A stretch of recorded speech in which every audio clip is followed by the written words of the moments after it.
Alright, so I'm gonna cut straight to the chase, and I'm gonna take y'all down the timeline of my life. About when I was about 12 years old in the 6th grade. Alright, so I did a lot of stupid things in my life, and a couple of those things landed me in jail. Alright, so I was arrested, convicted of a misdemeanor, and I stayed in jail for just 3 days. But 3 days is a long time when you're actually in there. And it's like, I didn't have anything when I was in jail. My mom was mad at me. I could have easily got out, bailed out with my mom. They didn't even have to pay. They could have just came and picked me up and they would have let me out. But my parents wanted to teach me a lesson, so they left me in there until my court date. So in there, there's nothing to do. And you know, growing up, I watched a lot of gangster movies. And with every jail experience that was in the movies, they always worked out. So I was like, okay, this is what I'm supposed to do. I'm supposed to work out. So that's what I did. You know, I did a couple push-ups, did a couple sit-ups, but as y'all can see, it didn't do me any good, and it didn't last long. It just wasn't for me, so I didn't have anything else to do, so you know, I was pacing around my room, contemplating on, man, my parents are gonna kill me when I get out. I bet you all my stuff is out on the street, they're gonna kick me out, I know it. So I was trying to think about what to do, but you know, I would have blown my brain up if I would have kept thinking. So what I did was, I just sat down on my bed, I started whispering songs underneath my breath. I was like, okay. And I started thinking about the Tupac song. I don't know if y'all heard it, but it's called Dear Mama. Nah? Alright, well, you know, I was thinking, well, you know what? Just by remembering the song and singing it to myself, I was like, okay, you know what? I'm my mom's child. She's gonna love me no matter what I do. No matter what I land into, no matter how much trouble I get into, she's always gonna love me. So, you know, that kind of calmed me down a little bit, so I was relaxed a little bit. I was still kind of thinking crazy, but anyways. So I started forgetting the lines of the other songs, and I was like, man, this is the only thing I had for 3 whole days, and there was nothing to do.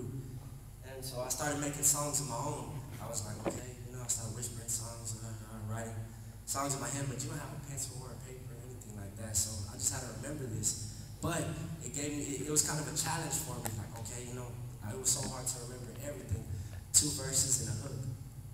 So it's like, okay, you know, this gave me something like a motivation. It motivated me to do something while I was in there.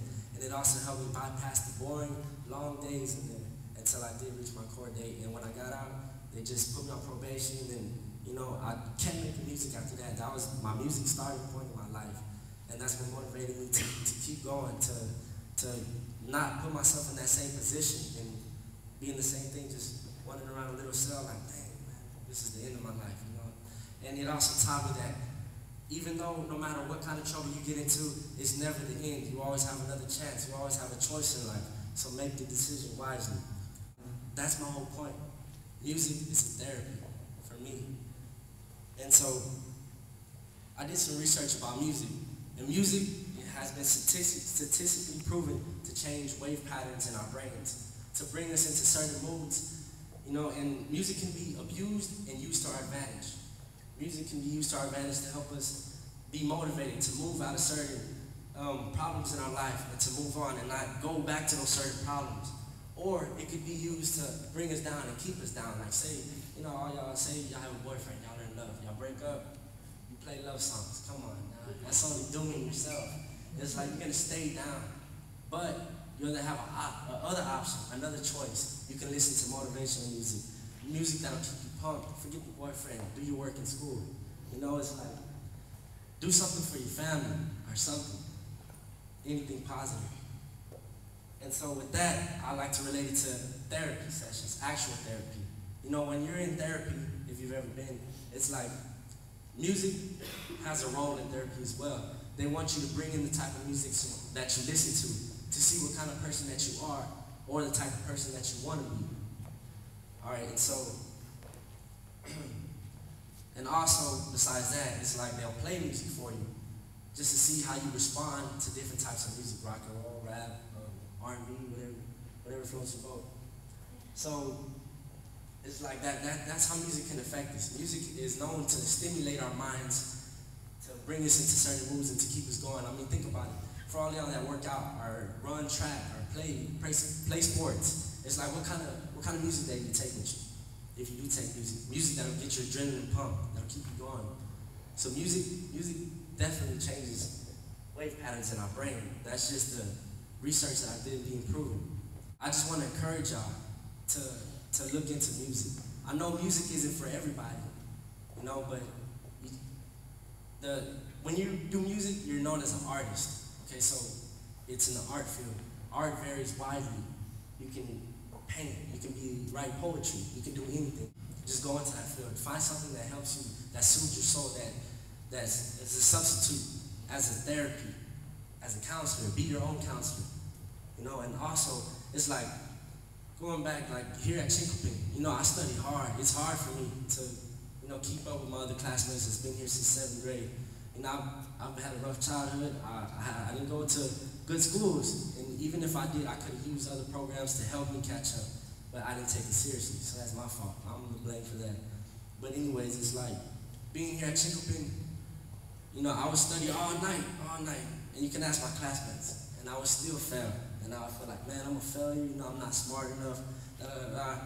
And it would be like, okay, so, you know, that would just bring me down. And then, you know, I would write a rhyme, whatever, talking about how school's not for me or anything like that. And then, you know, I would write a whole song, you know, and it brings me joy when I write songs.